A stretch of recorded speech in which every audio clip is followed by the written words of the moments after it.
Tuhan, Engkau adalah kebenaran dan kasih. Engkau ada di tengah-tengah kami dalam persekutuan ini. Dan kami mohon, Engkaulah yang berbicara di tengah-tengah kami. Karena hanya Engkaulah kekuatan kami, jawaban hidup kami. Bukakan hati setiap kami yang ada di hadapan-Mu. Dan pakailah hamba-Mu dalam menyatakan isi hati Tuhan. Sehingga sesungguhnya Engkaulah yang dimuliakan. Roh-Mu ya Tuhan meliputi hidup kami. Sehingga sesungguhnya kami tidak akan pulang dengan sia-sia. Karena Tuhan berbicara kepada kami. Berfirmanlah kepada kami ya Tuhan. Pakailah hamba-Mu ini ya Tuhan, dalam kuasa dan kemuliaan-Mu. Di dalam Yesus Kristus, kepadamu lah kami berdoa. Amin.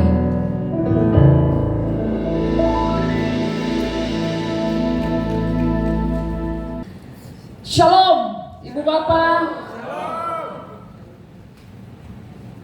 Saya bersyukur kepada Tuhan. Saya boleh ada di tengah-tengah jemaat Tuhan GBI Thailand.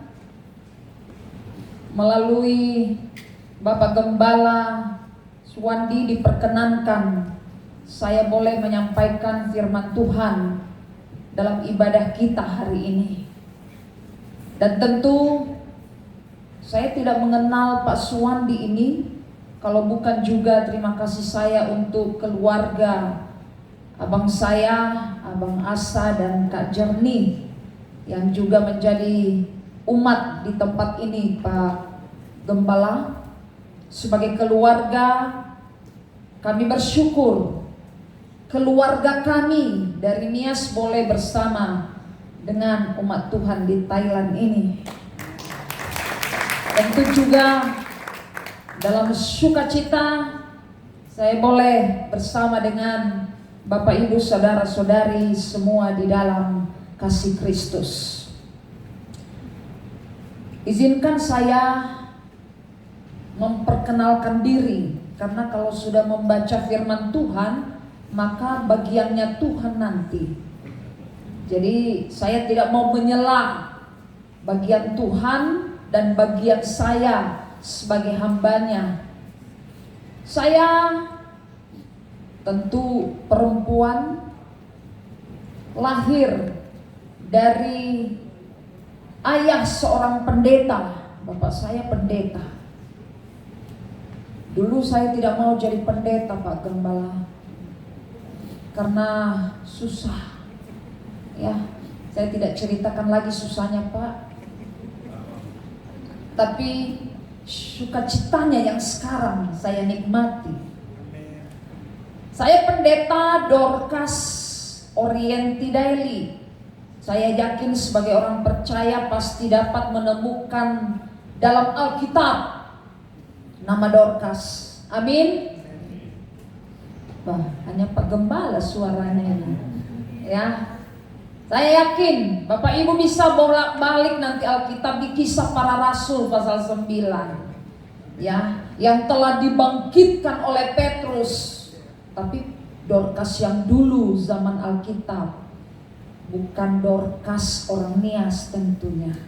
Tapi Bapak saya memberikan saya nama mungkin karena nazar orang tua agar anaknya ada yang jadi pendeta.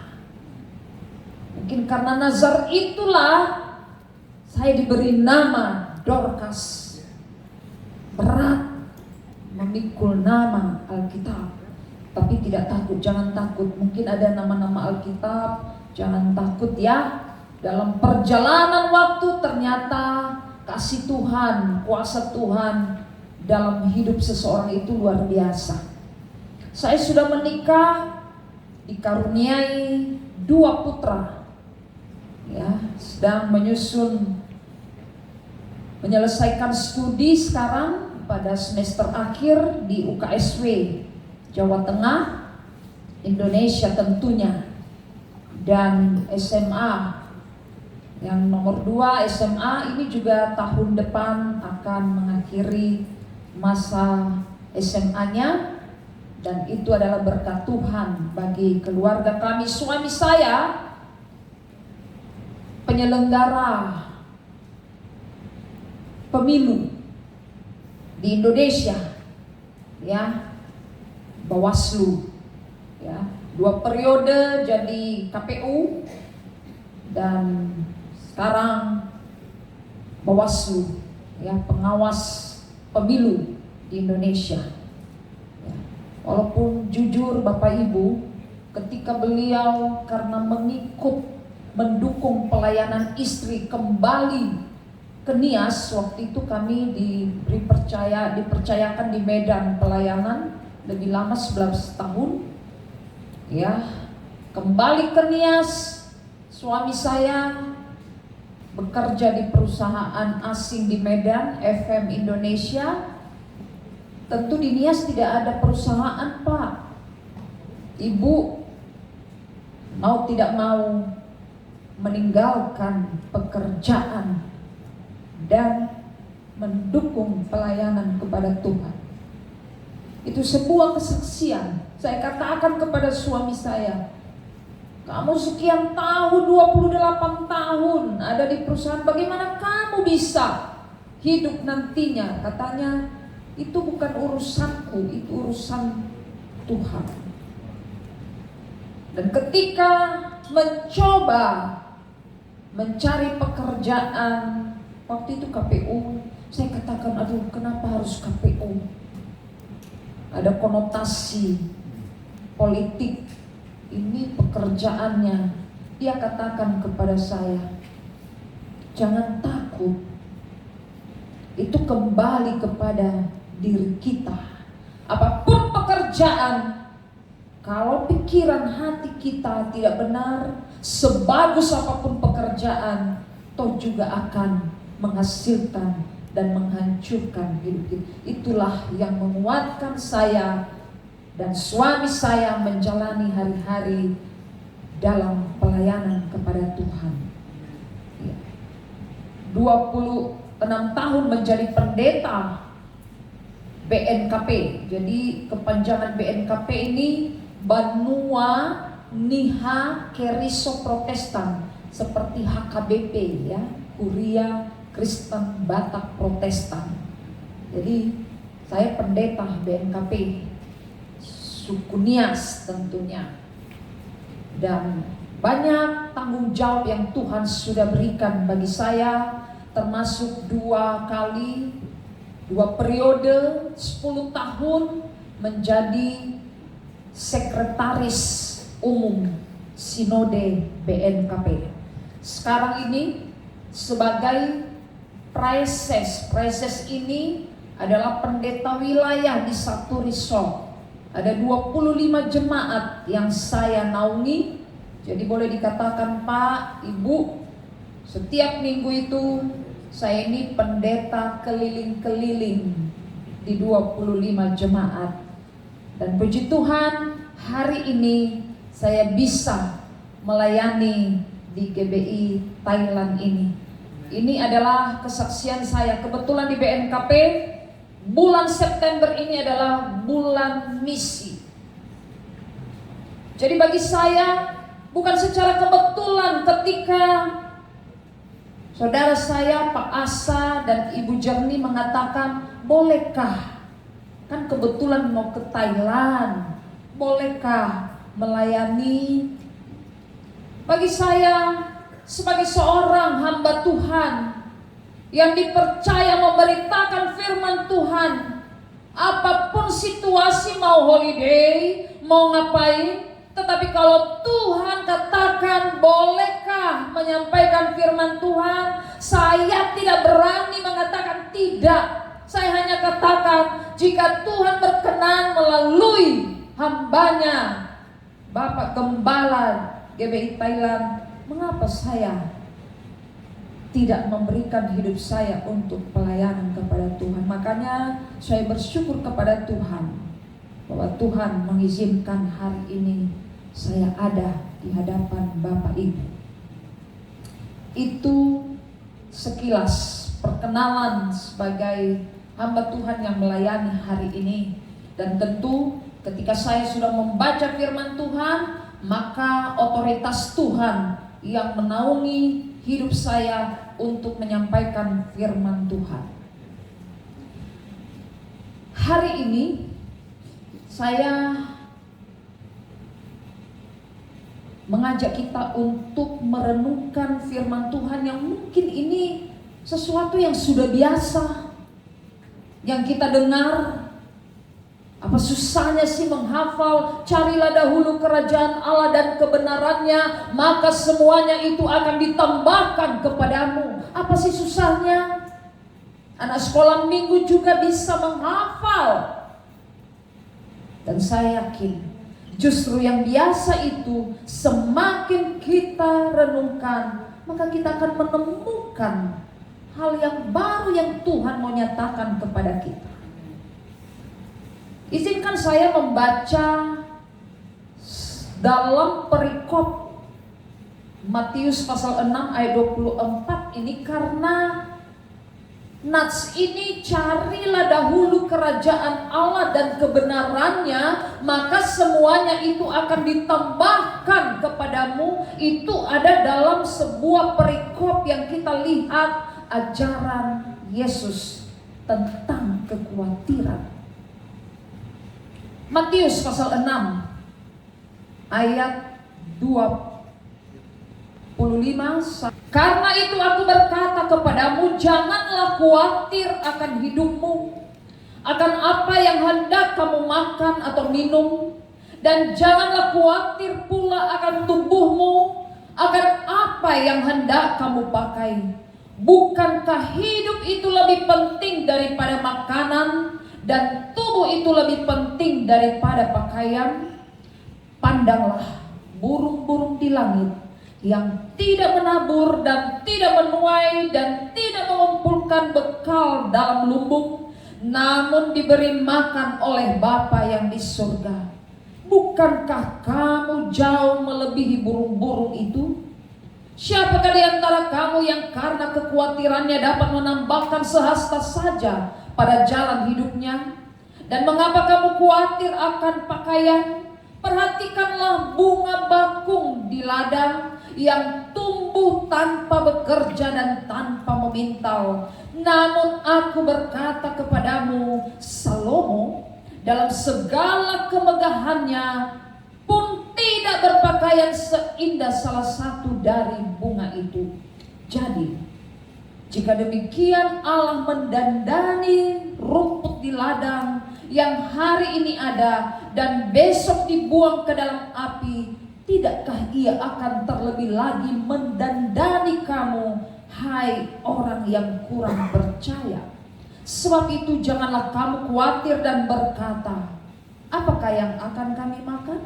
Apakah yang akan kami minum? Apakah yang akan kami pakai? Semua itu dicari bangsa-bangsa yang tidak mengenal Allah.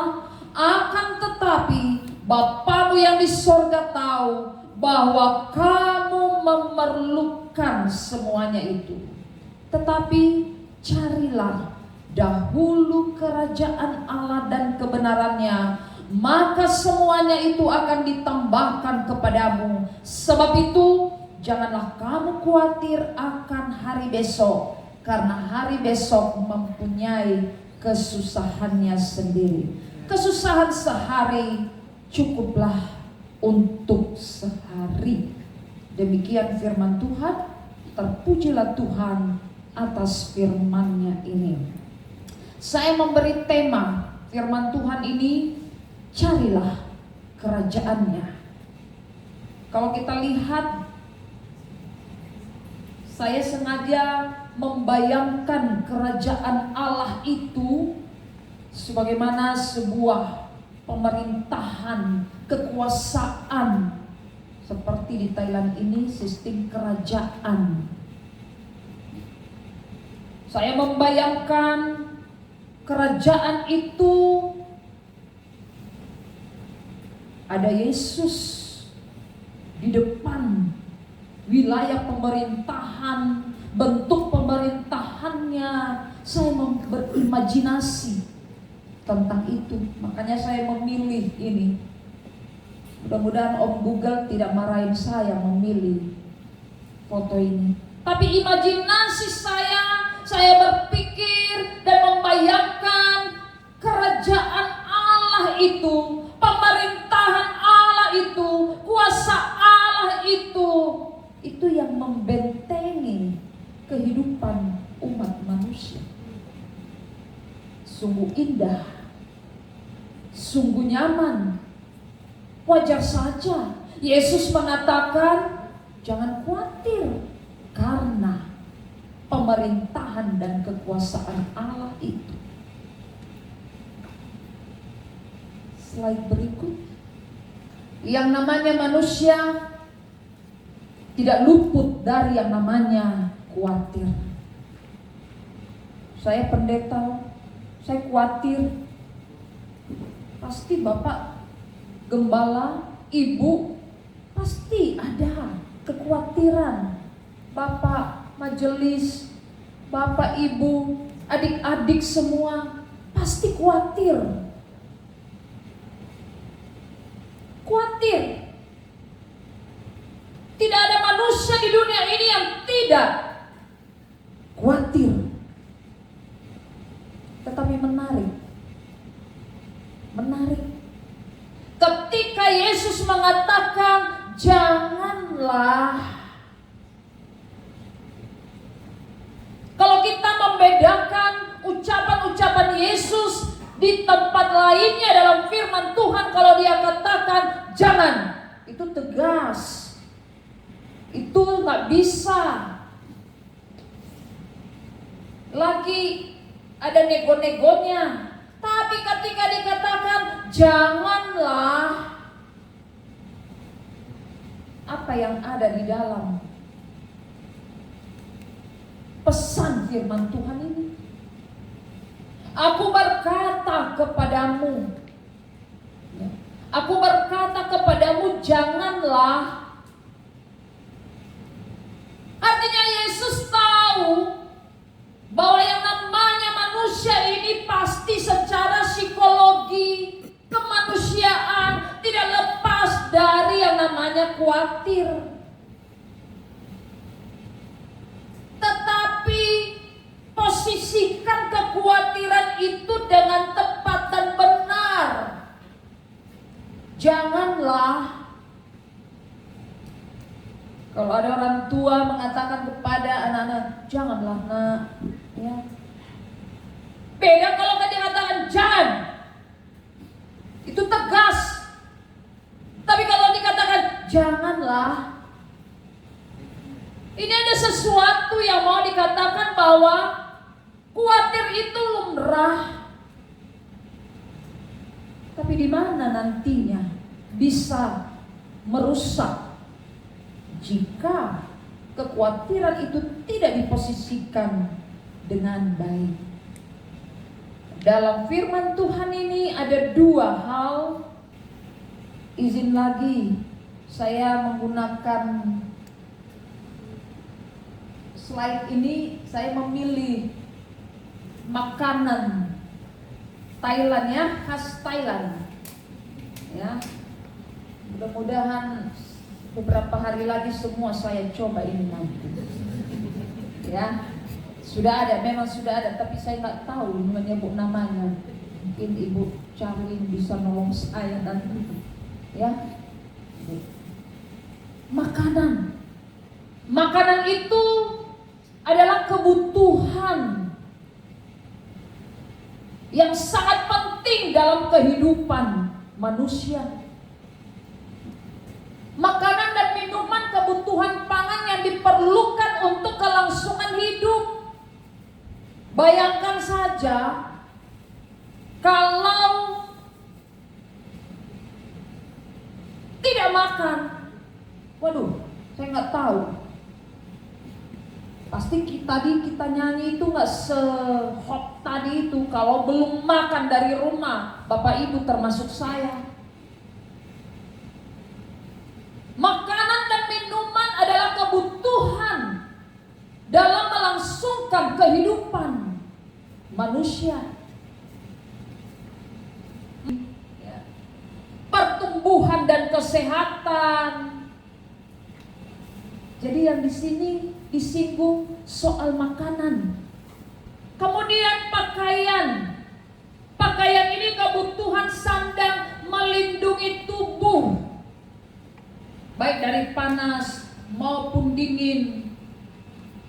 Dan pakaian itu berfungsi untuk manfaatnya ekspresi sosial, menjadi simbol identitas dalam budaya, dalam kemasyarakatan. Seperti mau dikatakan bahwa pakaian itu bagian yang tidak terpisahkan menjadi sesuatu yang dibutuhkan oleh manusia. Dan itu adalah sesuatu yang membuat kita wajar kalau khawatir. Kalau tidak makan, aduh, ini gimana keluarga saya? Kita bekerja untuk memenuhi kelangsungan hidup. Ya. Kita beraktivitas menunjukkan aktualisasi diri kita sebagai manusia. Dan di dalam rangka kelangsungan hidup, untuk mempertahankan hidup, wajar kalau ada kekhawatiran. Tetapi kita coba lihat efek dari kekhawatiran itu. Efek dari kekhawatiran itu membawa manusia kepada kehancuran. Sebab di dalam rasa khawatir akan menguras energi dan rasa damai yang akhirnya membawa kita kepada ketidaknyamanan akan dunia ini. Disinilah letaknya yang mau disampaikan dari firman Tuhan, ajaran Yesus ini. Hati-hati, janganlah berlebihan kekhawatiran tadi itu. Jangan melebihi jangkauan berpikirmu tentang kekhawatiran itu. Jangan sampai menghancurkan diri kita karena kekhawatiran yang berlebihan. Kerajaan Allah dan kebenarannya, maka semuanya itu akan ditambahkan kepadamu. Sebenarnya ini adalah khotbah Yesus di bukit. Bagaimana kita tahu bahwa mulai pasal 5 sampai pasal 7 Injil Matius itu berisikan khotbah Yesus. Kalau kita memperhatikan, ketika Yesus menyampaikan khotbahnya itu, begitu banyak ajaran-ajaran, pokok-pokok yang mau disampaikan oleh Yesus kepada para pendengar pada waktu itu pasca pencobaan Yesus di padang gurun. Berarti Yesus sudah diuji nih, ya. Tentu dia akan berbeda menunjukkan kuasanya karena dia sudah menaklukkan si pencoba itu. Yesus menunjukkan identitas dirinya, dialah anak Allah yang diutus ke dalam dunia. Sehingga dia tidak takluk kepada kekuatan apapun yang disampaikan oleh sang pencoba. Itulah konteks dari khotbah di bukit ini. Kemudian kita lihat juga bahwa ada berita bahwa Yohanes Pembaptis telah ditangkap.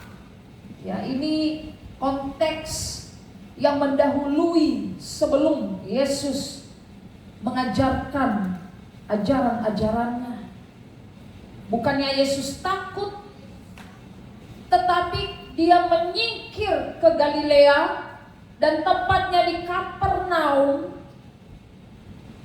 karena dia baru memulai tugasnya untuk memberitakan tentang kerajaan Allah.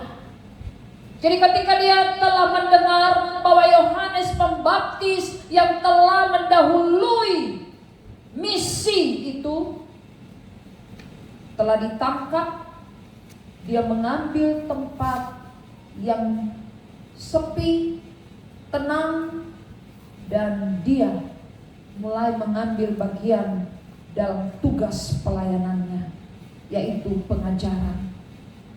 Dan berikutnya kita lihat bahwa Yesus tampil di Galilea. Dia menekankan tentang bertobatlah sebab kerajaan Allah sudah dekat. Kalau kita lihat atau dengar sebelumnya di kisah yang lain, hanya Yohanes Pembaptis yang mengucapkan itu.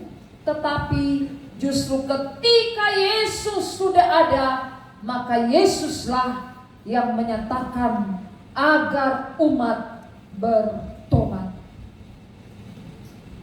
Siapakah pendengar dari khotbah-khotbah Yesus itu? Ternyata berita tentang Yesus itu sudah tersiar. Dia menyembuhkan orang yang sakit. Orang-orang yang sudah mendengar tentang Yesus berbondong-bondong untuk mendekati Yesus, mau melihat Yesus, mau menantikan lagi apa lagi yang dibuat oleh Yesus. Mereka berbondong-bondong mencari tahu siapa ini yang luar biasa. Kata-katanya ajaib benar, ucapannya, perbuatannya melakukan mukjizat luar biasa. Orang-orang dari berbagai tempat, sengaja nih saya buat ini, dari Galilea, Dekapolis, Yerusalem, Yudea, ya, berbondong-bondong datang menemui Yesus untuk mendengar ajaran-ajaran Yesus.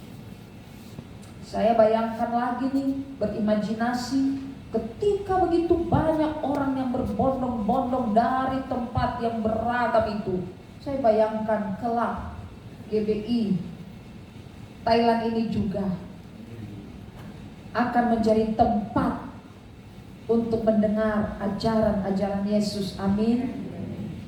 Dari berbagai tempat, dan termasuk murid-murid Yesus. Itu masih 4 orang yang sudah dipanggil waktu itu. Yohanes dan saudaranya, Simon dan saudaranya, masih belum lengkap. Sebagaimana kita tahu 12 murid Yesus. Itulah pendengar khotbah-khotbah Yesus yang luar biasa itu. Dan khusus perikop kita pasal 6 ayat 25 sampai 34, khusus di ayat yang ke-33, itu ada hubungannya dengan ajaran Yesus tentang kekhawatiran. Apa yang ingin dikatakan? Sebelumnya telah diajarkan hal berdoa. Sebelumnya telah diajarkan hal puasa. Sebelumnya telah diajarkan hal mengumpulkan harta. Jadi udah berdoa nih diajarin. Yesus sudah ngajarin begini ya berdoa. Itulah doa Bapa kami yang diucapkan itu.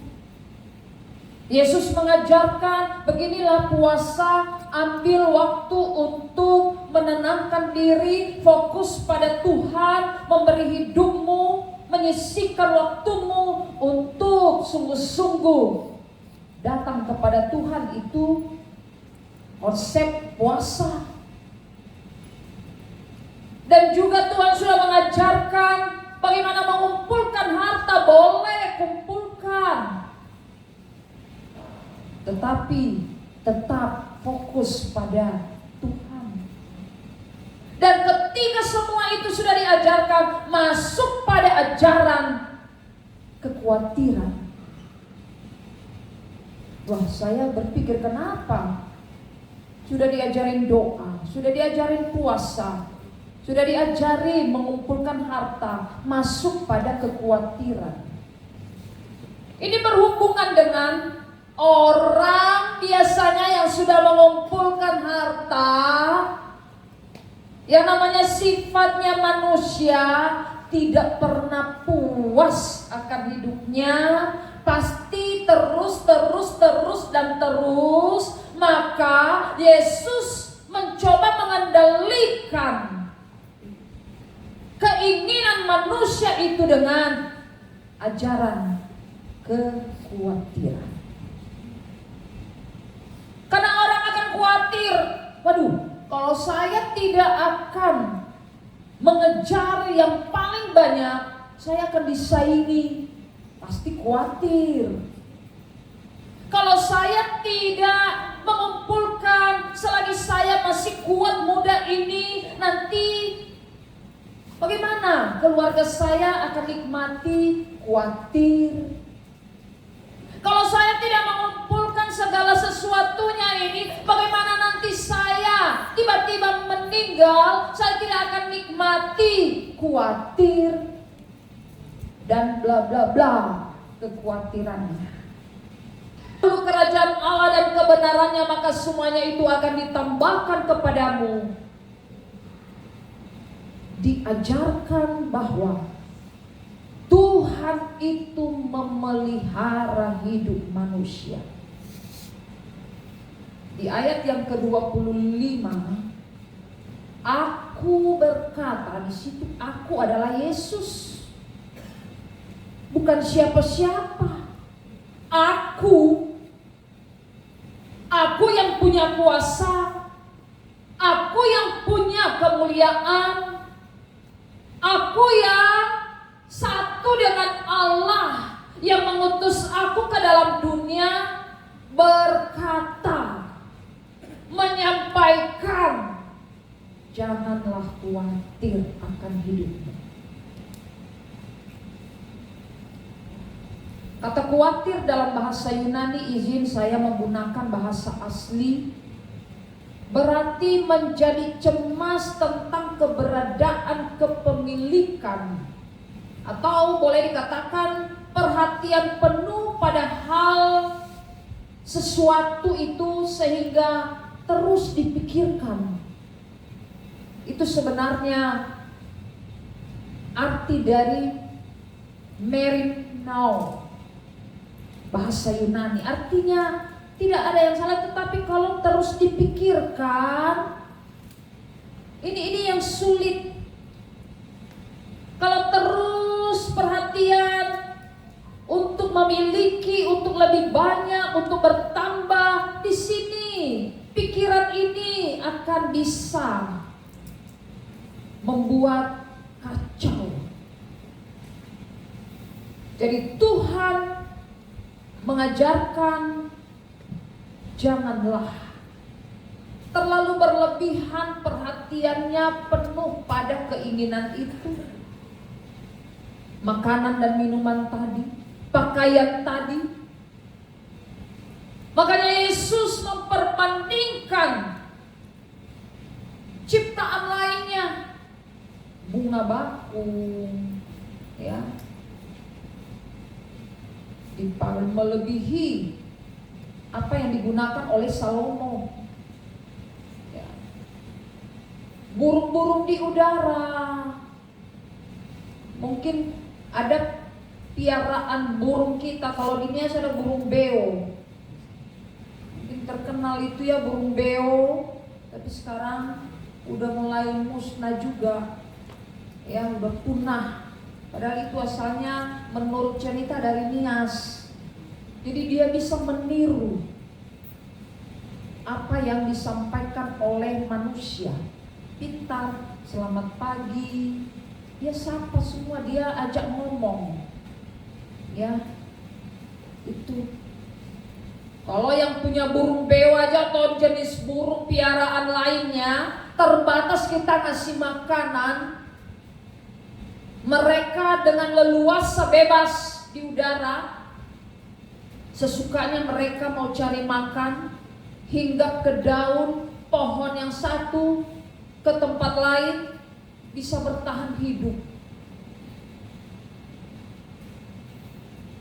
Jauh melebihi bunga bakung dan burung-burung tersebut, manusia yang diciptakan oleh Allah dari tangannya, dari nafas.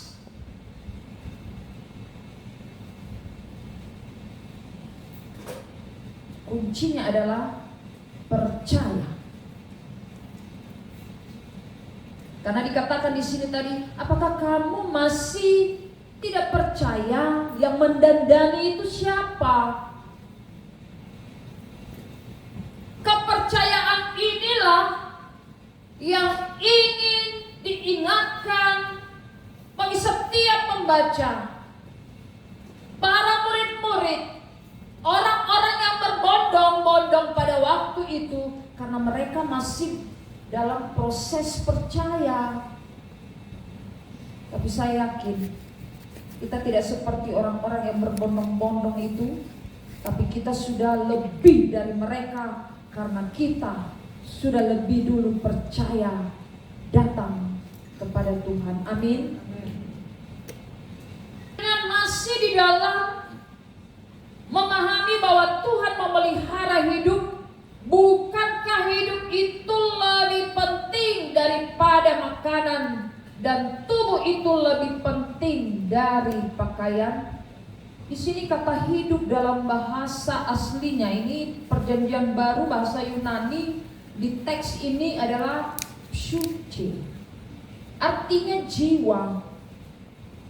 Hidup, prinsip hidup ini jauh lebih penting dari soal makanan, soal pakaian yang berlebihan itu.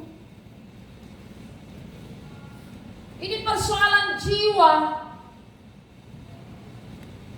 Kalau kita berbicara tentang ini, maka kita akan lihat, bukan berarti kita tidak boleh hidup dalam dunia ini, bukan berarti kita tidak boleh bekerja, karena ini persoalan jiwa, ini persoalan hidup.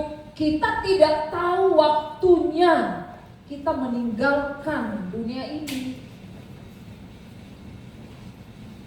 Justru lebih jauh kita melihat saya ada, saya hidup untuk apa,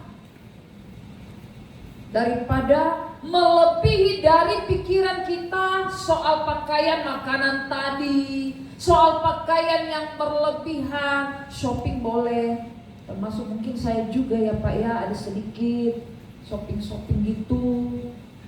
Tapi jangan melebihi hidup yang lebih penting, hidup jiwa yang jauh lebih berarti. Atau istilah, perlu keseimbangan hidup. Porsi hidup yang sesungguhnya itu jauh lebih penting daripada hidup yang sesaat indah dilihat, dirasakan, tetapi tidak menyatu dalam jiwa. Berikutnya dari firman Tuhan ini, prioritas pada kehendak Tuhan di dalam hidup ini, mencari lebih dahulu kerajaan Allah, artinya berusaha untuk menyembah Tuhan. Jadi mencari ini ada usaha untuk menyembah Tuhan. Kalau dikatakan tadi, tetapi carilah dahulu, artinya bahwa berupaya dulu untuk menyembah Tuhan. Selanjutnya aktivitas lain. Bangun pagi, usahakan dulu melek itu menyembah Tuhan, baru cari HP.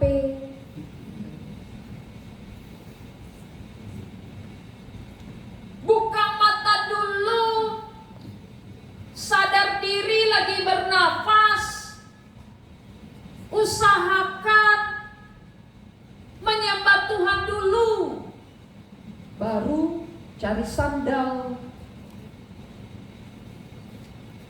Kadangkala tanpa kita sadari ini terabaikan, terlewat dalam hidup kita. Mungkin karena faktor terlambat bangun, mungkin karena faktor lemah fisik, mungkin karena faktor terburu-buru dan tergesa-gesa dan bla bla bla. Tapi saya mau katakan itu alasan yang konvensional. Tetapi seharusnya orang yang sudah percaya ada dalam mendahulukan mencari Tuhan, barulah beraktivitas, barulah membuktikan potensi diri di tengah-tengah kehidupan ini. Yang berikutnya, kerajaan Allah. Nah, tadi awal saya sudah katakan membayangkan kerajaan Allah itu. Sebenarnya kerajaan Allah dalam bahasa Yunani Basileia itu adalah kerajaan, wilayah pemerintahan, kepemimpinan, pemerintahan yang memiliki aturan. Dan tentu itu adalah otoritas Allah. Kerajaan Allah itu bukan persoalan nanti. Kadang-kadang kan orang bilang, nantilah kerajaan Allah nanti saja. Kalau udah tua, nantilah fokus tentang kerajaan Allah. Tidak. Saat ini kerajaan Allah itu adalah wilayah kekuasaan Allah. Ketika kita ada di dalam hidup menyembah Tuhan yang benar, itu kita ada dalam kerajaan Allah. Ketika kita beraktivitas, ingat apa yang saya lakukan untuk Tuhan itu kerajaan Allah. Ketika kita menjadi pendamai bagi orang-orang yang berselisih di tempat pekerjaan kita, itu kerajaan Allah. Kalau kita baca dalam Roma, ya, pasal 14 ayat 17, bahwa kerajaan Allah itu bukan soal makanan, tetapi kerajaan Allah itu adalah damai sejahtera, sukacita, kebenaran. Itu adalah kerajaan Allah. Jadi ketika kita bersukacita, Bapak Ibu, saya sudah menghadirkan kerajaan Allah, sudah menjadi Basileia yang sesungguhnya di tengah-tengah dunia ini.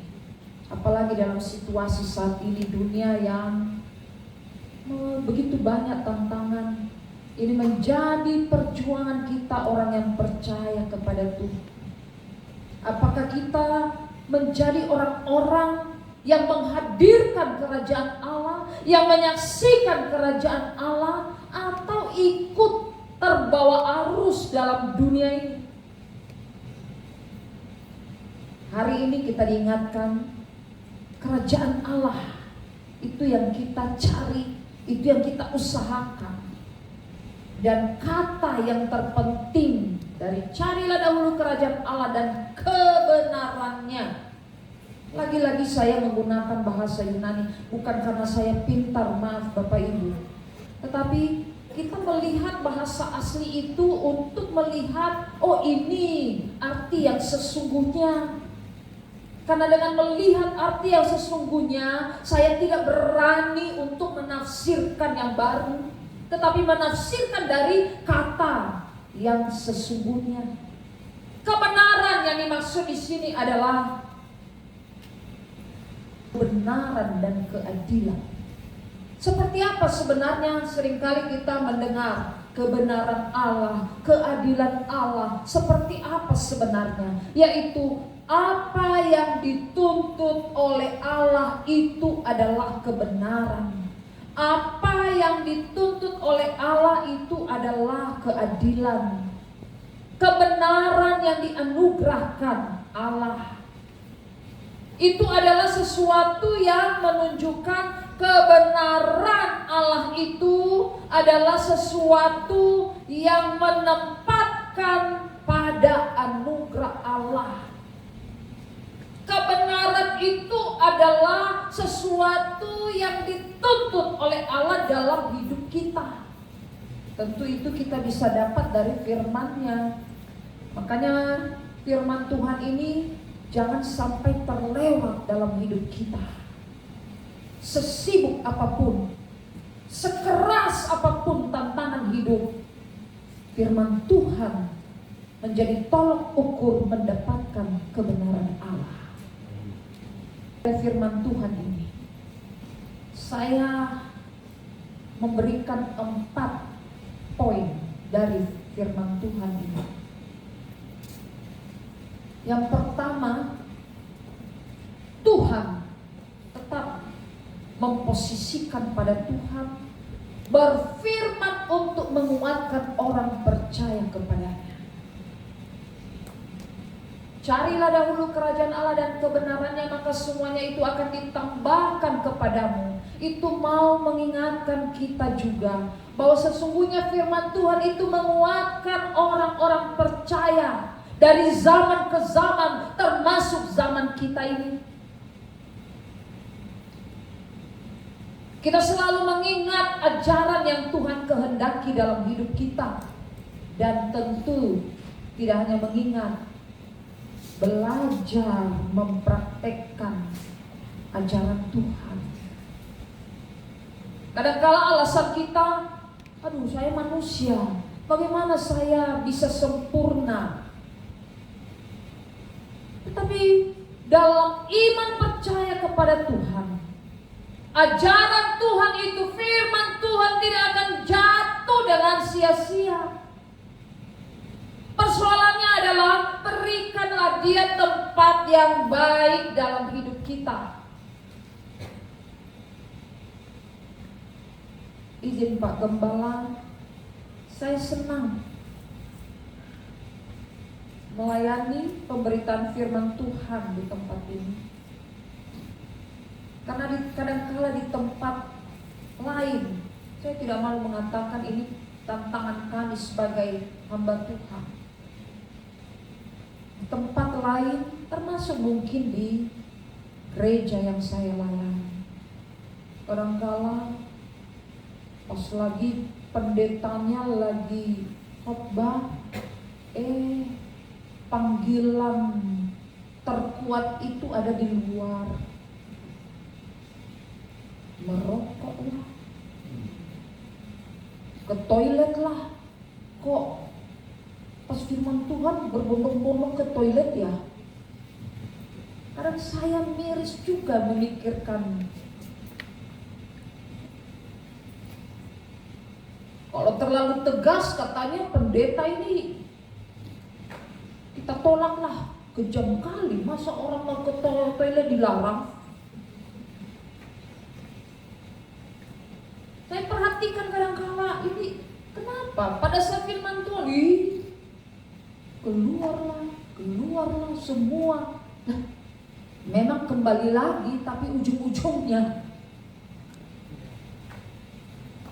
Tapi firman Tuhan hari ini mengingatkan kita bahwa firman Tuhan itu adalah perkataan Tuhan untuk menguatkan orang percaya, sehingga itu menjadi benteng di dalam kehidupan kita di tengah-tengah era disrupsi saat ini yang luar biasa. Ajaran firman Tuhan agar menjadi bagian yang menghidupi hidup kita. Tuhan sumber dari segala yang dibutuhkan oleh manusia. Lagi-lagi izin Pak Gembala, saya tahu pergumulan kita di GBI Thailand ini. Gedung di mana kita ada, yang sejuk ini, nyaman ini adalah perjuangan iman kita. Bukan hanya komunitas Bapak Ibu di sini. Bagi saya, ini bicara soal orang Kristen, identitas kita, kekristenan kita. Rumah Tuhan itu adalah simbol kehadiran Tuhan di tengah-tengah masyarakat. Gereja adalah simbol bahwa Tuhan ada. lain di negara kita sana, ini masih perjuangan kita. Ada izin ini itu. Tapi marilah kita yang ada di jemaat ini, izin kalau saya menghimbau, mari kita memelihara pergumulan-pergumulan dengan keyakinan bahwa Tuhan sumber segala sesuatu, Dia yang akan mencukupkan segala yang dibutuhkan. Mungkin juga pergumulan-pergumulan keluarga kita, pergumulan-pergumulan dalam pekerjaan kita. Tapi Tuhan sumber dari segala yang dibutuhkan oleh manusia. Ingat burung-burung di udara tadi, ingat bunga bakung yang tidak ada peran kita, jauh melebihi karya Tuhan yang indah ini. Hidup kita ini, tubuh kita ini, Tuhanlah yang akan berkarya. Berikutnya adalah Tuhan menghendaki manusia memahami hidup yang sebenarnya, yaitu kehidupan yang kekal. Tadi saya sudah katakan bahwa ketika kita ada dalam dunia ini, kita tidak hanya berbicara tentang sekarang, tetapi kita sedang berbicara tentang kehidupan yang akan datang. Karena Yesus telah datang ke dalam dunia ini, itu menjadi sebuah bukti bahwa Yesus benar-benar ada. Allah yang kita sembah di dalam Yesus itu adalah Allah yang senantiasa juga memberikan kehidupan yang kekal bagi kita. Saya pikir ini juga penting, karena semakin banyak orang Kristen saat ini, banyak denominasi-denominasi yang kadangkala ajarannya lari dari kebenaran firman Tuhan. Nggak usah mikirin kehidupan yang kekal, itu nanti urusannya. Nanti itu, ini dulu happy-happy lah. Saya pikir tidak. Orang yang percaya, orang Kristen saat ini juga mempersiapkan kehidupan yang akan datang. Kelak semua itu akan terjadi ketika Yesus kembali untuk kedua kalinya.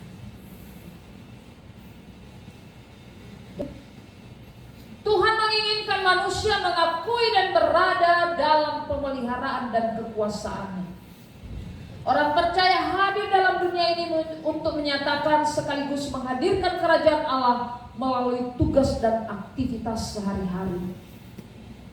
Saya, pendeta, Bapak Ibu walaupun bukan gembala, bukan pendeta, dalam kehidupan sehari-harinya adalah juga untuk menyatakan kehadiran Allah dalam hidup. Sebagai ibu rumah tangga, sebagai bisnismen, apapun pekerjaan Bapak Ibu, apapun aktivitas Bapak Ibu, hadirkanlah Tuhan, karena Dia sang pemilik hidup ini. Janganlah khawatir, karena Tuhan tahu apa yang kita butuhkan. Saya rindu kita mengucapkan ayat 33. Carilah dahulu kerajaan Allah dan kebenarannya, maka semuanya itu akan ditambahkan kepadamu. 3 ya. Carilah dahulu kerajaan Allah dan kebenarannya, maka semuanya itu akan ditambahkan kepadamu. Amin. Kita berdoa. Terpujilah Engkau ya Tuhan atas firman-Mu ini. Kami sungguh percaya kepadamu bahwa Engkau pemelihara hidup kami. Engkau penyedia dari segala apa yang kami butuhkan dalam dunia ini. tetapi karena Engkau Allah yang kudus dan benar, Engkau menghendaki agar hidup kami mampu melihat dan terarah hanya kepadamu saja. Sehingga itu yang mengajarkan kami untuk mendahulukan mencari kerajaan Allah dan kebenaran, karena semua apa yang kami butuhkan, semua apa yang kami harapkan, impikan, bahkan inginkan dalam hidup ini, Allah tahu saat dan kapan semuanya itu Engkau berikan. Bahkan kami berdoa untuk pergumulan penyelesaian dalam pembangunan rumahmu ini ya Tuhan, persekutuan GBI Thailand. Tuhan mencukupkan, Tuhan menyelesaikannya pada waktu Tuhan. Kami beriman dan kami percaya bahwa Tuhan memakai para gembala jemaat Tuhan sebagai alat-Mu menghadirkan kerajaan Allah di tengah-tengah dunia ini, khususnya di negara Thailand ini. Di dalam nama Yesus kami mengucap syukur atas firman-Mu. Amin. Mari kita berdoa. Ya Tuhan Allah sumber kehidupan, kami bersyukur kepadamu ya Tuhan, persekutuan yang indah di rumah-Mu ini. Dan inilah anak-anak-Mu ya Tuhan, yang Tuhan telah anugerahkan di dalam keluarga, ayah, ibu, mereka menghantarkan mereka di hadapan-Mu ya Tuhan, untuk mendengarkan Engkau, untuk menjadi anak-anak yang takut akan Tuhan. Berkati setiap anak yang ada di hadapan-Mu saat ini ya Tuhan. Sebagaimana firman-Mu berkata, biarkanlah anak-anak itu datang kepadaku, jangan menghalangi mereka. Dan kami menyerahkan ke dalam tangan-Mu anak-anak ini ya Tuhan. Kiranya Tuhan menuntun pertumbuhan dan perkembangan iman percaya mereka kepadamu. Jadikanlah mereka anak yang akan menyaksikan Tuhan dalam hidup mereka. Ya Tuhan, dalam usia mereka yang sangat belia ini ya Tuhan, Tuhan berkarya dalam hidup mereka. Tuhan berkata-kata dalam hidup mereka, dan Tuhan jadikan mereka alat-Mu untuk menyatakan kebesaran-Mu. Berkati guru-guru sekolah minggu, Engkau urapi mereka ya Tuhan. Pakailah mereka menyatakan kebenaran Tuhan di dalam kehidupan anak-anak ini, agar nama-Mu dimuliakan. Berkati orang tua ya Tuhan, yang senantiasa akan mendidik, membesarkan anak-anak yang Tuhan telah anugerahkan di dalam rumah tangga mereka, keluarga mereka, menjadi rumah Tuhan yang aman buat anak-anak. Ya Tuhan, inilah doa kami. Kami serahkan pelayanan anak ini hanya di dalam nama Tuhan Yesus. Amin.